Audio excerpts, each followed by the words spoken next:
Good afternoon. I don't know what the time is, but it's been fantastic to be here and to see so many bright faces, especially women, which is a rare sight, as we agree that there are lesser women here. And we are here to discuss how Indian cinema portrays women. Are we framing her right? Now, that's the question which actually, till it was asked and it was offered to me to be the moderator, I was like, I never asked that question to myself, you know. It never came so obviously to us. So I think it's very interesting, and I have a very interesting panel here. We all know that this Frame Her Right campaign is done with, is started by Half the Sky movement. The campaign Frame Her Right aims at demanding gender-sensitive cinema. Now that's what we are going to discuss, that how do we ensure gender-sensitive cinema. So let me first introduce the panelists over here. Sona Mahapatra. I'm sure anyone who loves music and has loved Rangobati knows Sona by now. She's a lyricist, she's a singer, she's a composer. Her work has featured in many Bollywood films, and one of my favorite is Ambar Rasya. This excellent number. She's given us many memorable numbers. So thank you, Sona, for being here. Anna Vetikad, who is a known journalist. She actually is a movie buff, and I realized while reading about you that for 2 years you went on watching Hindi film every day. So we'll have more from her, that how did she manage. She's a film critic, and she is also author of a critically acclaimed overview of the Hindi film industry, Adventures of an Intrepid Film Critique, and she's also visiting faculty of Indian Institute of Mass Communication. Kavita Krishnan is a feminist, campaigner, political activist, editor of Liberation, very known face, and we were talking how she should be awarded, how to what do you call that, bear the onslaught of online and Twitter trolling. So she's really a brave woman, very important and very vibrant voice on women's rights. So I really welcome you, Kavita, here. And we have Anubhuti Yadav here. She is a scholar and academic, teaches new media at the Indian Institute of Mass Communication. She has previously been with the NCRT, which is the nodal agency of writing books for schools in here. And she has also done and authored the study Media Violence and Aggression Among Adolescents, Media Literacy as an Intervention. I'm Rupa. So we are waiting for Swara. She's on her way, the actor. So before she comes, we'll just start and get into the action. We'll discuss a lot to talk about. A couple of things that, you know, if we can just keep our mobiles on silent mode. And we are very happy that we are not in TV studio. I'm sure you two are. We are not pouncing on each other. We have enough time to discuss, to intervene. You'll get a chance to ask questions at the end of the session, and we will keep, collaborating on the whole discourse about Indian cinema. So I'll start off quoting Nicole Kidman. Very famously, she said a few years back that Hollywood actually is contributing to violence against women by portraying them as sex objects. Now that's such a similar thing that one can say about Bollywood. There is a recent study which I like to quote, which randomly picked up 9 Bollywood box office hits from late 90s, which revealed that 40% of sexual scenes included sexual violence, and nearly 70% of the perpetrators of this violence were the heroes. The same study found that while serious sexual violence was shown in a negative light, but moderate sexual violence like eve teasing, that's a very popular term that we use here, or stalking, or like forcing your desire for a woman, that's all considered to be in a good spirit and in an acceptable frame. So we are going to study that, and we are going to talk, not study, that how this portrayal of women, does it really impact the real violence, the off-screen and the on-screen violence. So I'd like to start with Anubhuti, and I'll welcome Swara for that. Welcome. No, that's very lovely to have you, Swara. And we loved you in your latest film, Tanu Vets Manu. और बिहार आपके लिए हमेशा जो है ऋणी रहेगा. She portrayed Bihari in the real sense. So to start with you, Anubhuti, do you think that all these findings of the different study, whatever goes on screen, is there any body of evidence to show that it actually affects the social behavior? I think there are a lot of studies which have been done in this particular field, and most of the studies, they've proved that there is a huge impact of the media messages, whether it's the television, whether it's newspaper or cinema. So the impact is huge. And today we are talking about, whether cinema is framing her right. And in fact, like when I had a discussion with the organizers earlier, I asked them that why only cinema? Right? If we talk about, any medium, is there any medium which is framing her right? You talk about newspaper, you talk about, the radio, you talk about, online media. There are problems everywhere. When we talk about women, they're misrepresented, they're underrepresented. And especially because I come from the field of education, there's this one poem which I would like to share with you. And this poem actually was written by some of the students, wherein the point which I'm trying to make is that the women are not framed rightly, even in the textbooks. So this is the poem written by some students, and this poem is actually part of a national focus group paper on gender studies. This was actually brought out when the NCERT was working on National Curriculum Framework 2005. It's a very small little poem, if you allow me to share. Written by students, and it is said that in my textbook, I learned that only men are kings and soldiers till I read a book in which famous queens ruled and fought against enemies. In my textbook, I learned that only men are doctors. When I went to a doctor, I saw that she was a woman. In my textbook, I learned that only men do farming in my country, until on a train journey, I saw women working in the fields. I have learned that I have a lot to learn by seeing. Now, this is the poem written by class 7 students, and they are talking about the representation and the portrayal of women in textbook. So if you talk about the evidence, I think I couldn't get better evidence than this, that how women are portrayed in the various media, and across media they are underrepresented, they are misrepresented, and there are number of cases and number of case studies to share this. Anna, coming to you, because as we know that you have been following Hindi cinema, its growth and how women are portrayed. So, do you think there's a problem, or has it changed? Has it evolved? Can I just, before I respond to the question, since we do have non-Indians in the audience, I think it's very important because the Indian media tends to, the so-called national media, tends to speak of Indian cinema, but they only cover Hindi cinema. Indian cinema is not Bollywood alone. Bollywood is one of our film industries. It is not our largest film industry either. Bollywood, the Telugu film industry and the Tamil film industries are all equally large film industries. And I think the one thing we can pride ourselves on, unlike any other country in the world, is that we have multiple film industries and every single one of them is successful. That being said, I think the one thing that binds us across this country, our food habits and clothing might change, but our misogyny binds us. Irrespective of which part of the country is making cinema, whichever language is making cinema, you will see that in each industry there is a small section that's trying to make progressive films, but by and large the mainstream big budget films are extremely regressive in their portrayal of women. To answer the question of whether or not it impacts society, if it impacts society, that should be a problem, but that shouldn't be the only problem. We wouldn't justify casteism in a film saying, well, it doesn't impact society, so it doesn't matter. The glorification or trivialization of sexual violence in our films is per se wrong, irrespective of whether it has an impact on the audience. The fact that it does is a given. You don't need to have a study to tell you that, because it's pure common sense. If your teachers impact you, if your family impacts you, if what television news is telling you has an impact on you, if the books you read and the newspapers you read have an impact on you, how can, just from the point of view of pure logic, how is it possible that films and TV serials do not impact you? Since I made the point about Bollywood, I want to talk about a non-Bollywood film which is making waves right now called Bahubali. Now, many of you might have seen it already because it has made a huge amount of money already in the 4 or 5 days since it's released. It's a Telugu film. It's been released in multiple dubbed versions, and it's getting a lot of critical acclaim. I can tell you that I will go back and watch it a second time because visually it is spectacular. It is rich in mythological references. If you love the Ramayana and the Mahabharata and Indian mythology, you will enjoy it. It has a solid story. It's not just just about the visual beauty.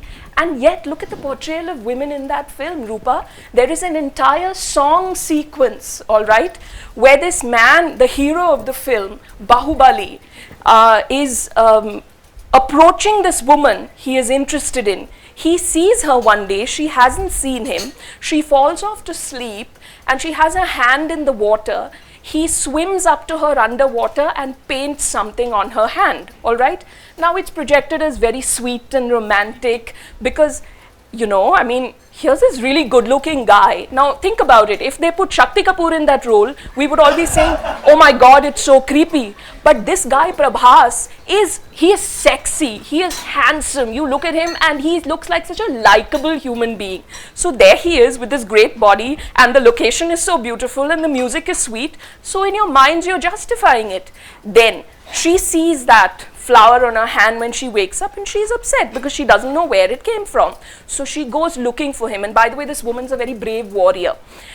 And she's in a tree looking out, like on the lookout to see who this person must be. This man approaches her from the back, unleashes a poisonous snake on her so that she can't turn around. She freezes, and then he draws another flower on her back. All right? Now it's all very sweet and gentle, it's just a flower. But man, if it was Shakti Kapoor, would you be saying it's just a flower? And then what's even worse, because you talked about moderate violence and extreme violence, you know, it is not that extreme violence is not justified in our films. Of course, the standard is that stalking, harassment, all of that is termed as courtship, all right, and it's passed off as courtship. But in this particular instance, to my mind, that song between that man and woman is nothing short of rape, because he grabs her, he pulls her around, he pushes her around, he unties her hair against her will, he takes off, she's a warrior, he takes off the practical clothing that she's wearing, and then whatever it is that she's wearing, he kind of transforms that into something that's more acceptably feminine. All of this against her will. He grabs a fruit, squeezes out the juice and smears it on her lips to redden her lips. Then he squeezes out the juice of berries to put it on her eyes, so she now has coal-lined eyes. And then suddenly she sees herself in this sheet of water, and she is not the woman that she was earlier, because you know, we're not meant as women to be combative warriors. We're meant to be soft and gentle, red-lipped, feminine creatures. And she sees herself, and you can almost see her melting in that visual. And then she falls into his arms. I mean, so in effect, and then of course they fall asleep. One assumes this is their way of depicting this man, like basically forced himself on her, and then she fell for him and she had sex with him. I don't understand how this is not rape, and yet people are watching this film, and I've seen friends on Facebook praising this particular film, friends I respect, friends I think are sensitive human beings. So look at the danger of it. They are deliberately not, I don't know why I keep going back to Shakti Kapoor, but okay, they're deliberately not putting in case you're wondering who Shakti Kapoor is, he's a man who he's usually doing villainous roles, all right, so he has this image of being a creepy guy, so he's typecast as the creepy guy, but they're making a point to to have these actions being committed by a hero who is seen as the good guy. He is the protector. And of course there is a danger in it, because young women are seeing it and saying, well, maybe this is romance. And there are young men who are seeing it and saying, maybe this is courtship. And why it matters in our society even more than in societies where there is less segregation is, and I don't agree that Western cinema isn't sexist. It is extremely sexist and misogynist in its own way. We will discuss that. I'm mentioning that because you talked about the study about Western TV serials. But why it is a problem in a society like ours, because of the extent of segregation, is that a boy who's seeing that most of the time has probably never had a conversation about romance or sex with his mom or his sister or a female buddy. And so he's seeing that and he's saying, you know, well, Prabhas is doing it, Salman Khan is doing it. Maybe that's the way you approach women. That's dangerous. Even Shah Rukh Khan, when he first came in Dar, we all fell for him because, you know what, he's just falling for Madhuri But there's a Dixit, difference. You see, in Dar, he is portrayed as a psychopath. the girl doesn't want him, is not interested in him, and till the end she is not interested in him. He's a violent man who is portrayed as violent, and he is, in the end, in fact, he is killed, right? He's killed. I've forgotten. God, I'm growing old. We come out of the cinema hall feeling sorry for Shah Rukh Khan. Oh, he loved the girl so much. In fact, that brings me to Ranjana. Which is... say I didn't write it. No, but you did write in defense of Ranjana. Cover your face. And Tanu was one. Tanu wears Manu. Yeah. It's all about stalking. The man stalks a 40-year-old stalks a 20-year-old. That is creepy to start with. And when the wife wants to win him back, she stalks him. And also, so it's like an ode to stalking. And Datto, who is the other, very sporty and all that, she keeps telling the other She woman. could be 21, Yeah, right? she's telling you couldn't keep your husband back home. It's your fault. I mean, there were a lot of problem that's in. But anyway, I'll come to Kavita because I'm very interested. Do you watch films? Yeah. Because she's always so busy. Like, she must not be having time to watch so many films. Be Indian and not watch films. Because I haven't watched Bahubali, but I want to come to Swara very, very quickly because whatever Anna is like, tired. It's interesting to see like a film critique how she's talking about. But you are from the fraternity, you two are in a way. So I'll come quickly to you guys. In a way, because you're not like a mainstream Bollywood singer. Yeah. But and so is Swara. But you have come in the mainstream cinema. Do you see there is a problem, and how do you deal with that? Whatever Anna has said and Anubhuti has said. Massive whitewashing in my head. Well, I think that there's definitely. I think that both the points that Anubhuti ma'am and Anna raised are all the points are very valid and they're true.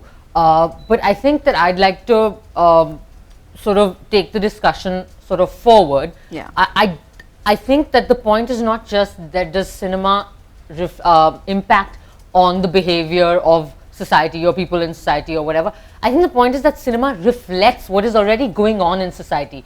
The reason Dar was a problem was not that Shah Rukh Khan died in the end or that he was a villain.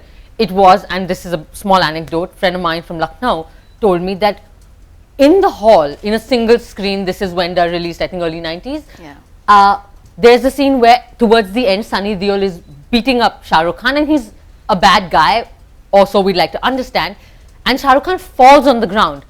And there's one moment where, and he's fallen and he's bleeding and he's bloody, at one moment he gets up and gives one mukka, which is like a, what is it called, punch, back to Sunny Deol, and the entire hall exploded with whistles and claps and like, this guy is the villain. He's a really sick, psychotic, crazy man. But the point is, as you said, and maybe this was the beginning of Shah Rukh Khan becoming the star that he is, that the audience is actually with Shah Rukh. And of course, Sunny Deol never did a film with Yash Raj again. But the point is that is the problem. And so I think that we should also look at the fact that cinema is reflecting what is already there in our society. You've spoken about Ranjana and Tanu Wears Manu, and there's actually a lot of other films to talk about. Yeah, sure. I think that, I mean, as Anna said, misogyny will always be there because it's there in our society for like so many, and in the world for so many thousands of years, and it's invisible. That's the problem. It's insidious. It doesn't bother us. It doesn't bother women. Forget men and the people who are doing it or whatever. The fact is, it doesn't bother women. There are so many examples. Sona is a singer. She will know there is such violence in the music industry in terms of the rap songs. I'm not even talking about Western rap because I don't hear it so much, but Indian rap, Punjabi rap. I mean, it is full of really offensive things. I don't understand how that doesn't come under the censor scanners. If you actually listen to some of those lyrics, Honey Singh and those two songs, which I once actually sat down and translated and couldn't sleep for a week after that, and then was very unpopular at weddings because I was making people shut those songs down, like not letting DJs play them. But Honey Singh is only just one of, and he's so popular, it's insane. Yeah. So I think the question is that the onus is not just on Bollywood. It cannot be. Bollywood is run by businessmen. The trends the films that make money will influence the films that are made. I think that we should also sort of consider what are the kinds of films that we as audiences are watching and turning into hits. Yeah. And over here, I would just like to say that there is a small silver lining. I think that it's not all that bad. I think that and again, I'm from the Hindi film industry, so I really can't say about I don't speak any other language, but I don't think it's all that bleak, because the Hindi film heroine herself is changing quite rapidly. I think that while that Ranjana was glorifying stalking, whether it was, whether it wasn't, I mean it was, but whatever the context of that is, I think the interesting thing to note is that Zoya as a figure is not your typical Hindi film heroine figure. She is a figure that is wrought with contradiction, and that's a great thing. She's also a figure who doesn't go to the man in the end. She fights him to the end. She's not scared of him. I think there is something interesting about that. While definitely it's a film written and made from the male perspective, and there are many other problems other than stalking in that film. Same for Tanu Weds Manu. I think Datto is a great character. She doesn't only say to Tanu that you can't take care of your kids. She says, I'm the working woman. I want a scholarship. I'll get the job. You have been living off your father and your husband now, and you're calling me uncool. It's also a class thing over there. Datto is the rural village Behenji.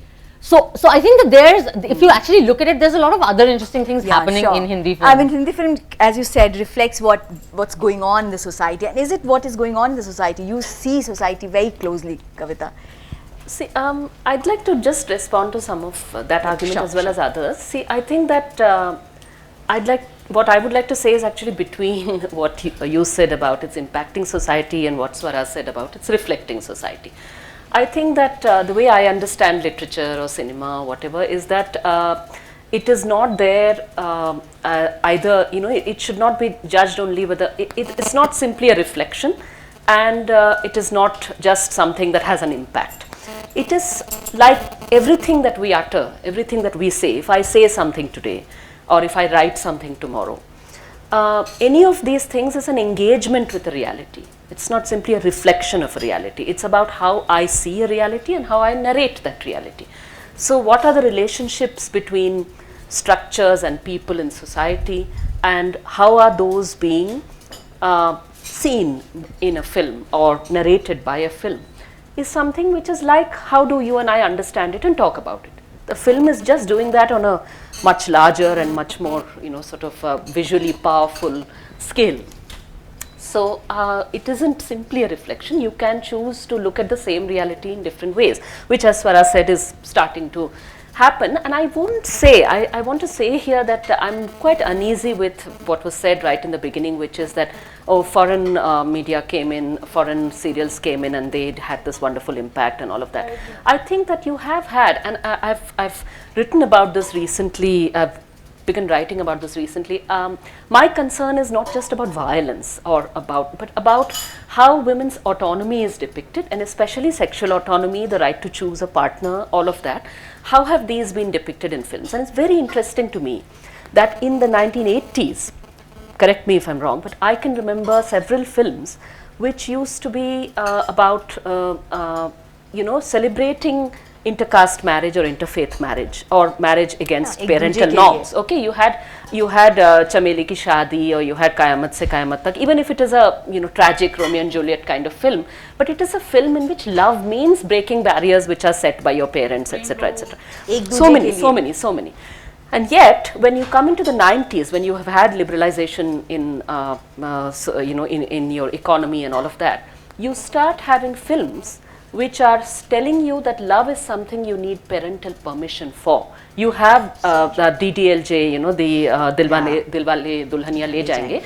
So Dilwala tabhi Dulhaniya Le Jayega jab Mata Pita haan kahenge. So taking the father's permission in a feudal setup to marry a girl you love is something which the man will insist on. In a film in which the mother is shown as telling her daughter, run away, get married, don't do what I did.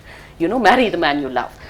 It's interesting because you have had films in an earlier age which have said exactly the opposite. Chameli Ki Shaadi is a wonderful, lovely film which I like to show, in fact, to initiate discussions, because it's a less celebrated kind of film, but a film which clearly tells you that the constitution in India lets you marry who the hell you like, and so you're allowed to do it, go ahead and do it. Now, I think that, and then you have these films in the 90s celebrating family, okay, the Hum Aapke Hain Kaun kind of thing, the Baghban kind of films, which all tell you that the Indian family, and a very regressive model of Indian family is under attack from modernity. And so this is what will save Indian culture. So the shaping of Indian culture is happening in an age when liberalization is actually happening. So it's actually telling you that so many things may change, but you know, and that isn't just that. Look at the Star House, which are, you know, as far as I know, I think those are Rupert Murdoch's Star, as far as I know. When they came in, the serials they were promoting in Hindi, okay, were completely regressive. Okay, the most of those K serials and all of that completely awful. Not just those, so many others, and these are all these are all global multinational media. These are not just Indian media. That said, one last point I'd like to make, just while responding to what we've been talking about till now, is that I am also wary about the campaigns that we undertake, okay, both in India as well as global campaigns. What are the, you know, you talked about narrating stories and all of that, you know, both of you did. And I'm concerned about the stories that we choose to narrate and how do we shape those, you know. What is the narrative that we are shaping? Because I have seen, and there's a wonderful book which I'd recommend everyone read, which is called Race, Racism and Development. It's by Kalpana Wilson. And there are chapters in it that talk about little videos which have been, I don't remember which, but basically aid, you know, like USAID, you know, which have released these videos, which show aspirational Indian girls or women from Africa and so on, you know. And those are actually extremely problematic and fraught with racism and sexism, because they tend to locate patriarchy in the culture of a country. And I say that even in India, that patriarchy is not located only in Indian culture. That is the thing that patriarchs in India would like to tell us, that all this is Indian culture. Unfortunately, it is not. It is located in structures, okay? And I think that taking it away from, instead of placing patriarchy in culture or in a father or in a husband and so on, and forgetting that there are structures in which globally we are implicated. It isn't just Indian structures that are implicated. This is a global structure. I think that is dangerous. And on that note, one last point I'd like to make is that to me it's interesting that you know, in an earlier age in India, you had a lot of films in which there was a working class hero, inevitably male, I think, but you did have some exceptions where you had women workers and so on. They have completely vanished from cinema today, as far as I can see. You do not have them. They're completely invisibilized.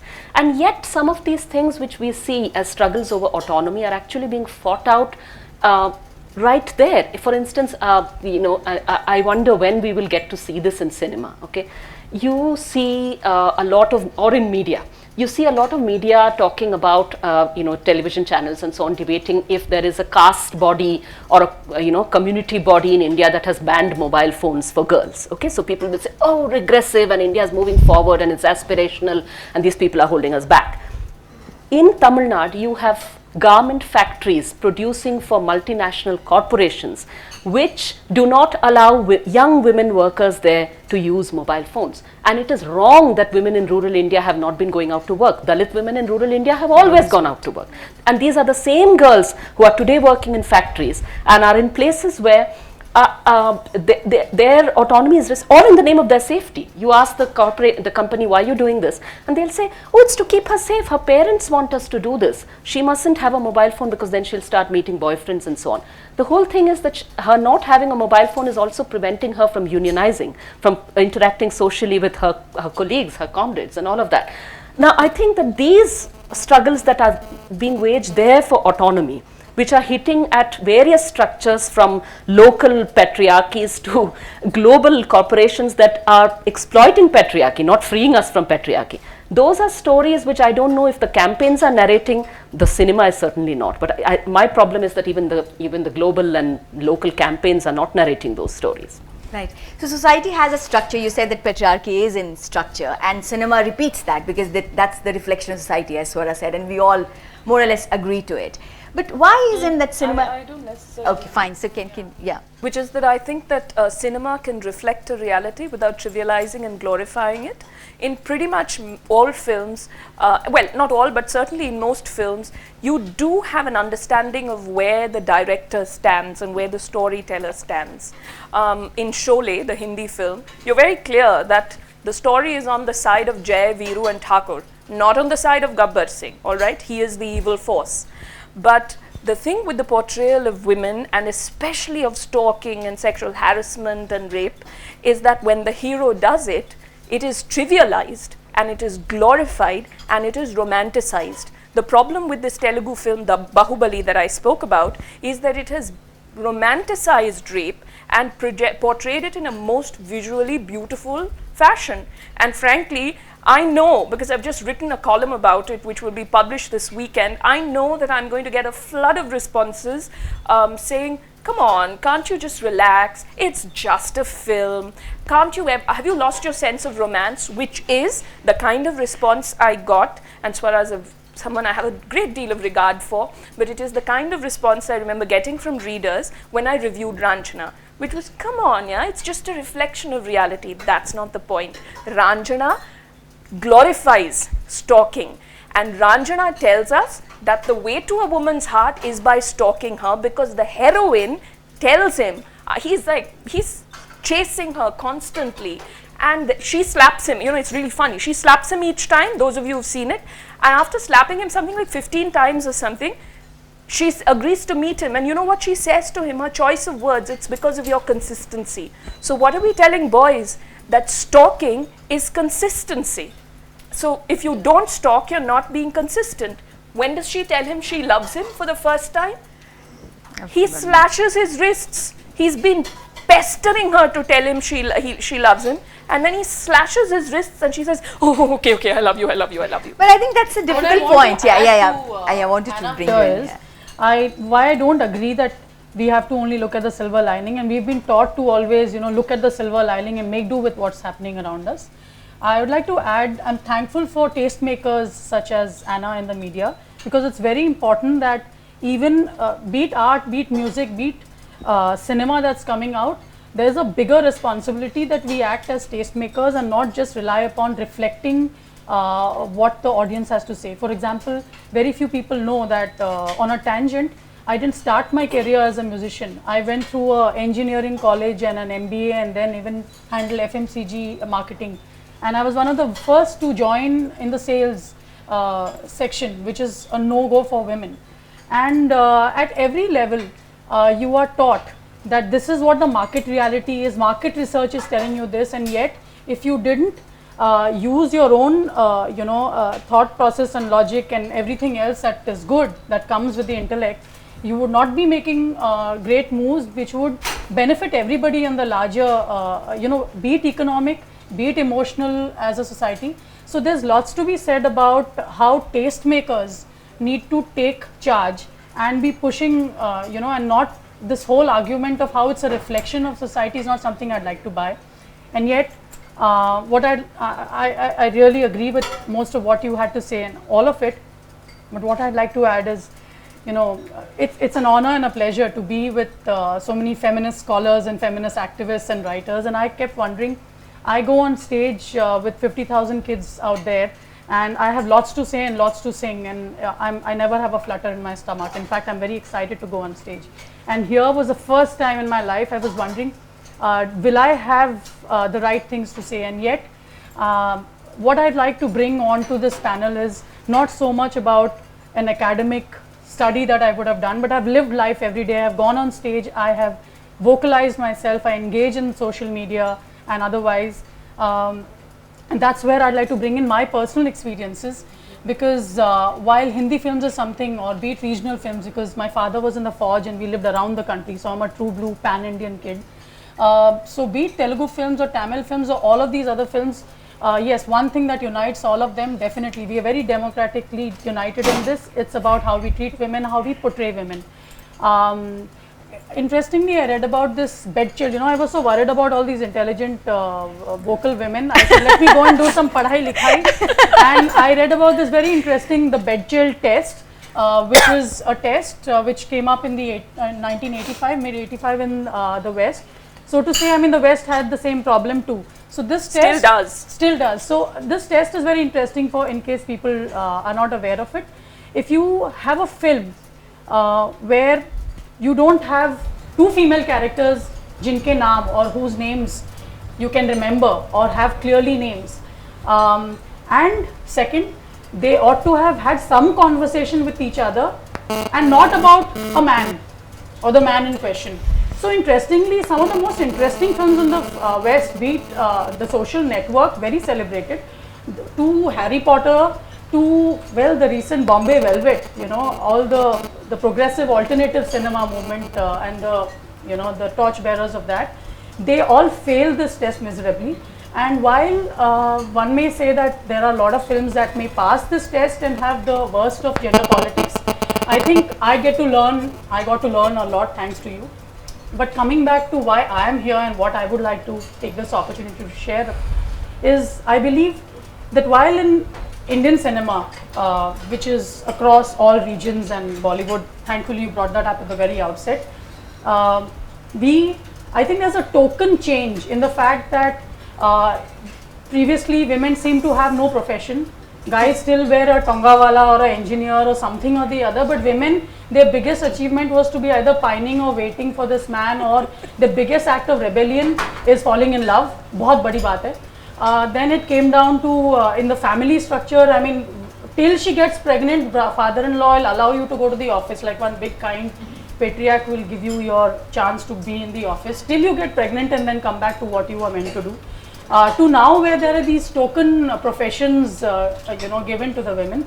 So at the face of it, things have changed, but I do believe the more we progress, we are regressing, because from a point of view as a musician, the one scary thing that I see, which is definitely on at such a huge decline that I can't understand why media hasn't picked it up, is that any soundtrack that comes out of a film, any soundtrack, you know, has a female narrative completely missing.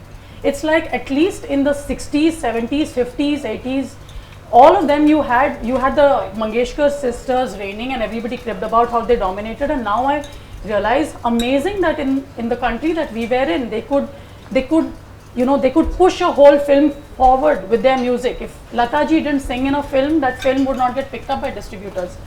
Come to now, any average film soundtrack you pick up, the gender ratio there is 5:1, if not 5.5, you know, like half missing. I'm getting my maths wrong.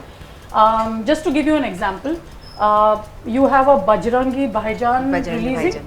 And I said, you know, I can't just be saying this because I've been venting about this for the last many years and people think I'm this nutcase. They ask me, why don't you sing more playback? And I'm like, I can complain about the lack of opportunity because my voice is not good enough, other people are not giving me work because I'm married to another music director. The truth is, you know, what I have figured, it's none of that possibly, because there are so many women and fantastic talent in the industry.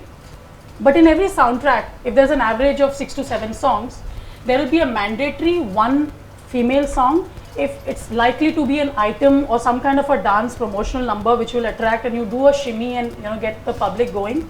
If there's a duet, because there was a place for romance in our films which seems to be deeply missing, I find it disturbing. I don't know, there's this comic relief that keeps happening, but there's no real romance happening between couples. But there's no, if there is a romantic song, if you notice again, it will always start with a male voice. And therefore the woman gets pushed into the chorus. And trust me, the one thing I figured, if I don't start a song, I don't register. So in Talash, when I sang Jia Lage Na, I took full advantage of the fact that I was the EP on the project, and I said, I will start the song even if it's Amir Khan in that, because, you know, the boys rule. The boys rule. Yeah. And which is where, you know, and people aren't even noticing that slowly the feminine narrative in music itself is missing. So quickly coming back to this, you in the 70s had Aaj Phir Jeene Ki Tamanna Hai, which is, you know, celebrating freedom, a free spirit, a woman who has interest, who's a dancer, who's rebelling, who's left her husband, I mean, you know, and has this romance going with this guy, and n number of such amazing writers. And somewhere I believe Bollywood at that point of time, at least Hindi film industry, had the progressive writers contributing. There was a certain literacy there, and there were people. Sahir Ludhianvi जो है जब गाने लिखते थे, he was a poet. He came from a place of empowerment. He portrayed women in a certain manner in the songs. And as we are going forward and we are so-called so modern, that is totally missing. Okay, so I want to bring you in. I just want to, I was hoping that I could come here and vent all my frustration because I was also reddening my lips this morning and smearing, darkening my eyes. But anyway, I just want to say I'm wearing lipstick just to clarify. When I said that cinema is a reflection, of society, I think that what I mean, and I don't know why we want to deny this, is that filmmakers are also part of society. As our producers, as our distributors. I think that because your panel is called is Indian cinema framing her, right? We should have some understanding of the fact that the industry unfortunately works in a certain way. That Kavita spoke about structures. Absolutely. There are structures there as well. We can keep criticizing the films that are coming out, and we should absolutely. I posted an article that a friend wrote on Bahubali 2 hours ago. I have been trolled for the last 2 hours by fans about, oh my god, I'm not even in the film. Try being a woman with a voice or a mind in the industry. How do you get work? But I want. But I think the point is that if we want and we should want Indian cinema, but I will speak about Bollywood, to frame the right of women or frame the question of women's issues or the complexities of the lives of Indian women, and they are quite complex, then we should engage with it beyond bashing it. And which is why I say that it is great that a film like Piku has a father saying to a man that she's not a virgin, you still think she's nice. It's a very small comic moment. It's great. This is the biggest star in Bollywood today, Deepika Padukone, utterly desirable in terms of her image. All these things are important. I'm sorry I'm bringing, things like the market and, image and all this shit, but I have just learned, along with learning to wear heels, that this is all important. It is Deepika Padukone. She's a good girl. It is Amitabh Bachchan, the legend of Indian cinema, saying that she's not a virgin. Are you still okay with it? It's a great moment. It is actually, in some sense, legitimizing the fact it's an urban woman, it's a very elite, small class, etc. But she's not a bloody virgin. Can we say that there is a possibility of finish. Sure. Piku made money. Queen is the story of a Behenji escaping or finding some kind of freedom. But the filmmakers are washing their hands of any feminism. Yeah. No, we hate it. Could have been about a refrigerator. That's when you put a story out there, you also have to allow the audience to play with it and interpret it for itself. It's a great moment where Kangana's character burps and says that, in our families we're not allowed to do this. There's so much we're not allowed to do. There are people in the audience who don't speak our language, who don't know our isms and our terms, but who are able to take that thought home. It's a really small thought, but it could be Queen made money. Mardani, you can debate the end of it, that it's undemocratic and why should or the title. Or the title. And yet it is a woman cop, and there is that moment where a politician is trying to rape her.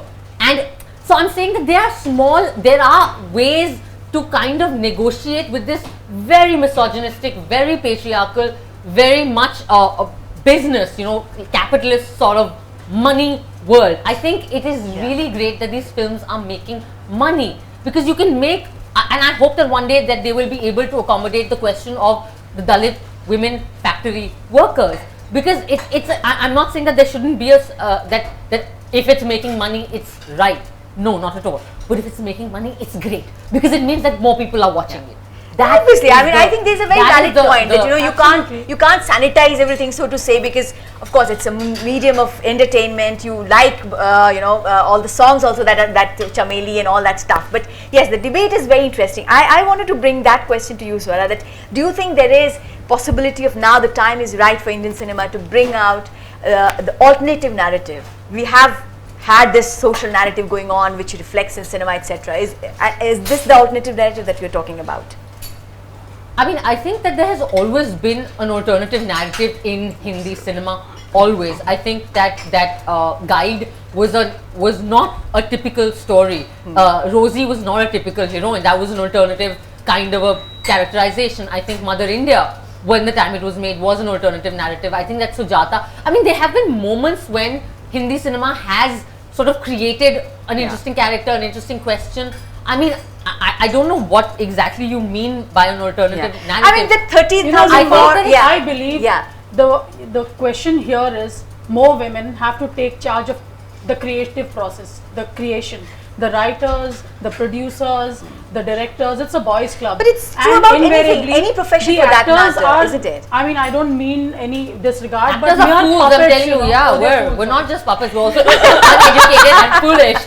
I think that she's absolutely right. I mean, I just say something, Rupa, because you use the word bashing. I just want to say that the fact that I'm critiquing aspects of Indian cinema does not mean I am bashing Indian cinema, right? I love Indian cinema. I spend my whole life watching Indian films. I couldn't do that if all I did was hate it.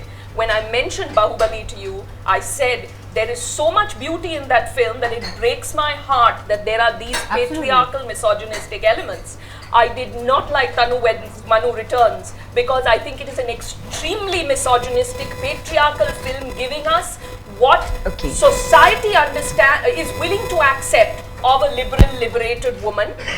And yet, there are elements in that film too that I love. For instance, and Swara is the most important element. We loved you. For instance, I think it is amazing that Kangana has fought these battles that have brought her to a position where the entire film was marketed on the strength of her name. And her performance is excellent. She is not a showpiece. I think Datto is a great character. I think that Datto is an interesting character. I think that also, I am not asking for Indian films to praise women. I liked a question that Datto raises and throws at Tanu. She says to her, I mean, look at Tanu, this woman. Her whole attitude is one of her husband's job is to provide her with an income. Her husband's job is to provide her with entertainment. Her husband, it's his responsibility to provide her with an interesting life. Hello, what is your contribution? You are in a relationship. What is your contribution to your own life decisions and entertainment? And Datto turns to her and says, listen, don't act smart with me. What exactly have you done with your life? And in Piku, I like that moment when the sister-in-law, Amitabh Bachchan's sister-in-law is grumbling about her life and her career and this and that. And Bachchan turns to her and says, excuse me, you were getting a job in a particular place. I gave you a recommendation. Who chose not to go? You chose not to go. To which she says, oh, but then I would have been in a job where my salary would have been more than my husband's. And he says, but who stopped you? You made that choice. And I think it's also important.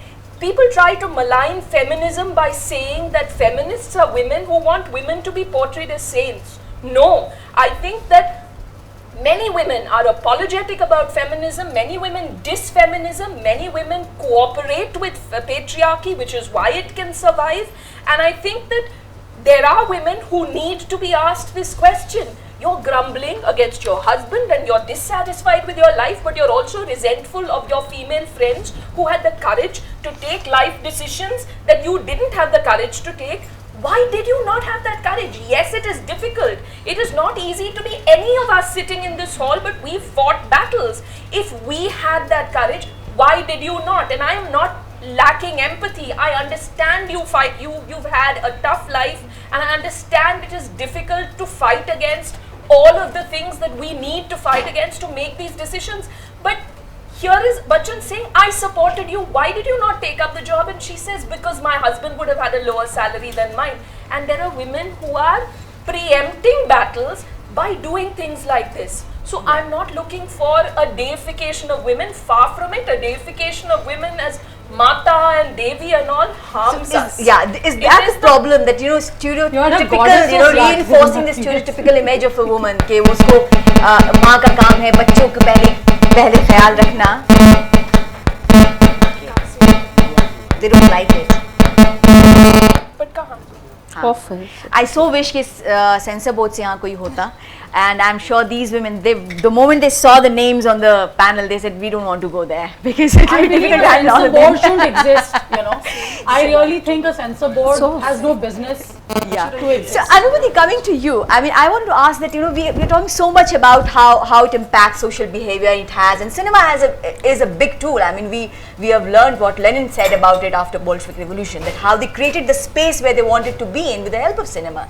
So how does it, what will it take to denormalize violence against women the way it is depicted in cinema?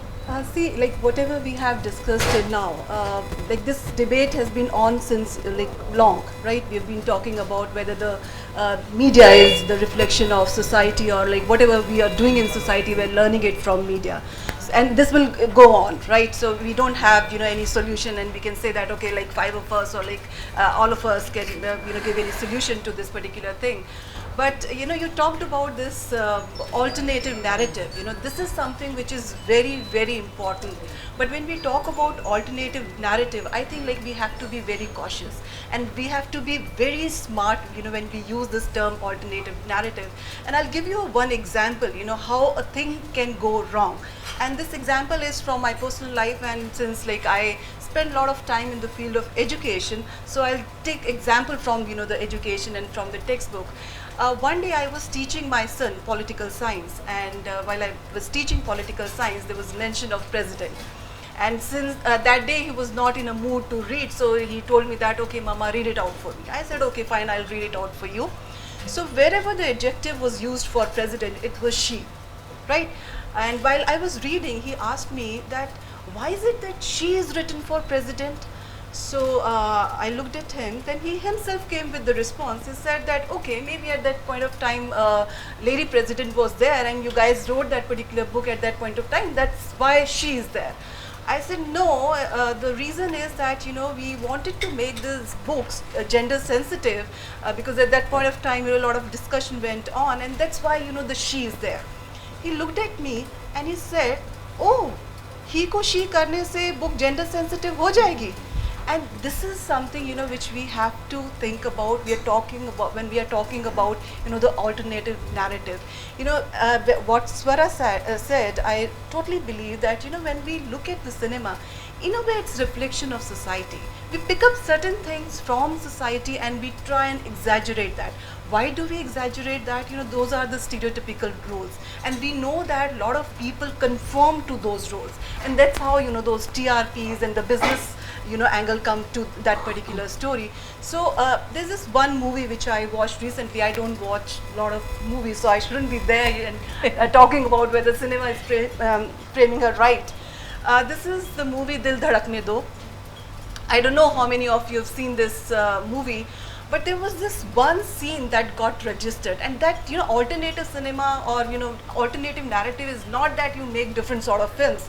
Somehow you have to integrate messages in that mainstream cinema. There was this one scene wherein Priyanka Chopra was there and Rahul Bose was the male character. Both of them, they were married, and Priyanka Chopra wanted to move out from that marriage. So she decided that okay, it has to be done. So next day there was a meeting of all the family members, and they were discussing that issue. Now Rahul Bose, the male character, now he was actually praising himself. He said, see, I'm such a good husband, and like no one in our family worked. My mother never worked, my grandmother never worked. I allowed her to work. And to that, Farhan Akhtar was sitting there and he said, you allowed her to work? The moment you say you allowed her to work, what are you saying? That was not the relationship of equals. You said that okay, there was this one person dominating because he was allowing, and there was another person in that marriage who was being dominated. Now that scene, the kind of response that scene generated in the audience and in the hall there, I mean, that is something which we need to look at, and that is something which is alternative narrative. It's not like alternate cinema or you bring in something else. You bring in those characters, you pick up things from the society, but the way you have to handle it, that is something which has to be very, very sensitive. Okay.